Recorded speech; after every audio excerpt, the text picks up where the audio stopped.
Koalisi pemerintahan Benjamin Netanyahu yang telah bertahta sejak 2022 terancam runtuh.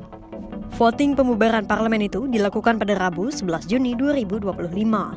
Upaya pembubaran parlemen Israel itu pun diserukan pihak partai oposisi. Jika koalisi utama juga merestui, maka kekuasaan Netanyahu pun akan terancam runtuh. Ini menjadi hari penentuan bagi karir politik Netanyahu. Sebenarnya, apa yang tengah mengguncang parlemen Israel saat ini dan bagaimana nasib Netanyahu?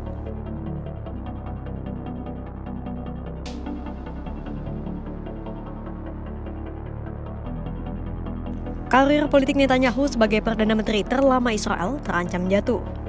Setelah bertahun-tahun menghadapi tuduhan korupsi, kini Netanyahu terancam lengser karena rencana pembubaran parlemen. Jadi, seperti diketahui, parlemen di Israel saat ini didominasi oleh partai sayap kanan ultra-ortodoks pendukung Benjamin Netanyahu. Sementara partai sayap kiri merupakan oposisi. Karena geram akan cara penanganan perang Netanyahu, partai oposisi mengajukan rancangan undang-undang yang menuntut pembubaran parlemen. Pembubaran pemerintahan Netanyahu akan terjadi hanya jika koalisi ultra-ortodoks pendukung Netanyahu memutuskan hubungannya dengan Perdana Menteri Israel ini. Jika parlemen yang didominasi partai sayap kanan bubar, maka otomatis Israel harus menghadapi pemilu lebih awal. Sesuai jadwal, seharusnya pemilu di Israel akan diadakan pada musim gugur 2026 atau Oktober tahun depan, alias 4 tahun sejak pemilu terakhir pada 2022 lalu. Kemungkinan dibubarkannya pemerintahan Netanyahu bisa saja terjadi, karena partai sayap kanan ultra-ortodoks yang mendukung Netanyahu bersekutu dengan partai sayap kiri. Apabila di logika, semestinya partai sayap kanan pendukung Netanyahu menyuarakan penolakan. Namun situasi yang terjadi justru mengarah pada hal sebaliknya. Sejumlah partai sayap kanan Israel justru mengancam akan memberikan suara persetujuan pada pengambilan suara RUU pembubaran parlemen. Kenapa partai sayap kanan Israel justru ikut mengancam akan membubarkan parlemen pemerintahan Benjamin Netanyahu?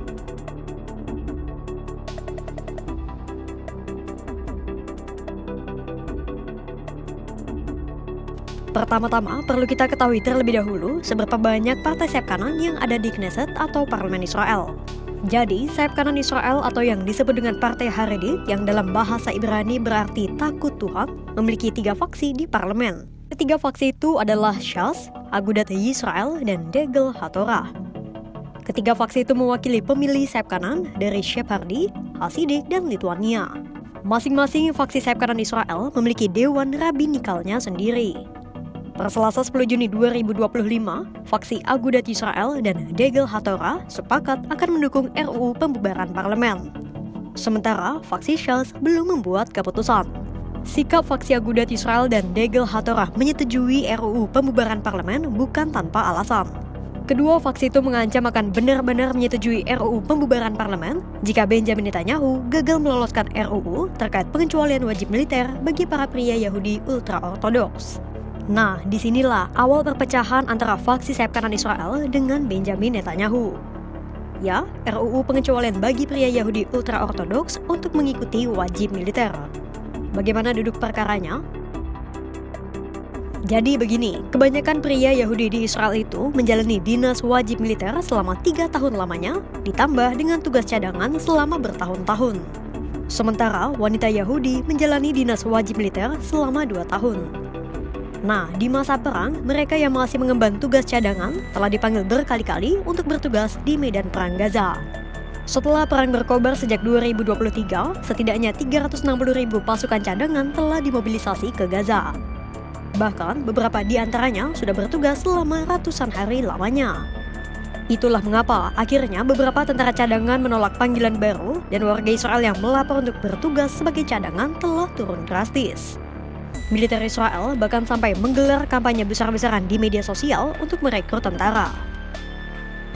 Di tengah situasi militer Israel yang kewalahan, para pria Yahudi ultra-ortodoks yang memenuhi umur wajib militer justru mendapat pengecualian. Para partai sayap kanan dan orang tua Yahudi ultra-ortodoks menolak mengirim anak-anak mereka ke medan peperangan. Alasannya, mereka menganggap banyak orang-orang tak bermoral tergabung dalam kemiliteran. Hal itu disampaikan oleh Rabi asal kubu ultra-ortodoks Bnei Barak, Ephraim Luft.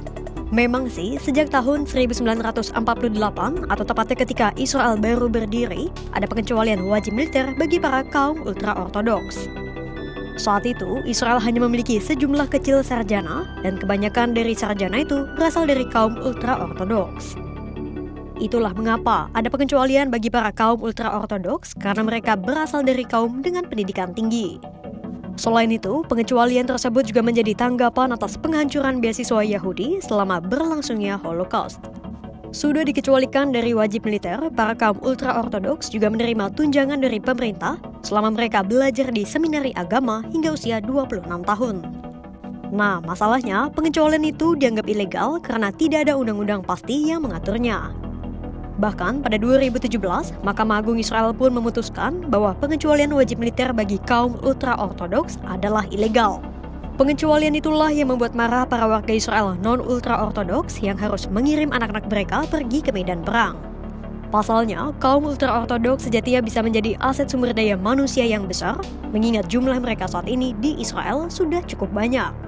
Di Israel, kaum ultra-ortodoks adalah segmen masyarakat yang tumbuh paling cepat, sekitar 4% per tahunnya. Sementara, tiap tahunnya, sekitar 13.000 pria Yahudi ultra-ortodoks mencapai usia wajib militer 18 tahun. Meski ada sangat banyak kaum ultra-ortodoks berusia di atas 18 tahun, hanya kurang dari 10% di antaranya yang mendaftar untuk wajib militer. Itulah mengapa Partai Sayap Kanan ultra-ortodoks di parlemen akhirnya menyusun RUU untuk melegalkan pengecualian wajib militer bagi para anak-anak Yahudi ultra-ortodoks. Kalau Benjamin Netanyahu tak bisa meloloskan RUU pengecualian itu, maka faksi Sayap Kanan mengancam akan menyetujui RUU pembubaran parlemen. Meski demikian, sejumlah pihak berpendapat ancaman faksi Sayap Kanan itu hanya sebatas ancaman belaka atau pura-pura. Mereka menduga mungkin saja para faksi Sayap Kanan melakukan kesepakatan dengan Netanyahu di menit-menit terakhir. Itulah mengapa ada pula kemungkinan partai oposisi menarik kembali RUU pembubaran parlemen yang mereka susun. Masalahnya, jika sebuah RUU tidak diloloskan oleh parlemen, maka RUU itu harus menunggu 6 bulan lamanya untuk bisa diajukan kembali. Maka dari itu, partai oposisi dikabarkan sedang memperhatikan secara seksama peluang lolosnya RUU pembubaran parlemen itu.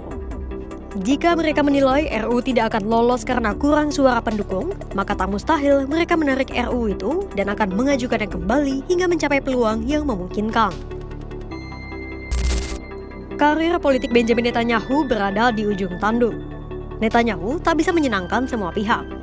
Jika harus menyetujui RUU pengecualian wajib militer dan menyenangkan pihak Yahudi ultra-ortodoks, kemungkinan besar perpecahan di Israel dan gelombang kritik terhadapnya akan semakin parah. Sementara, jika tak menyetujuinya, bisa-bisa RUU pembubaran parlemen yang diusung partai oposisi lolos karena mendapat persetujuan dari para faksi Sayap Kanan. Kira-kira bagaimana ujung krisis politik di internal Israel ke depannya?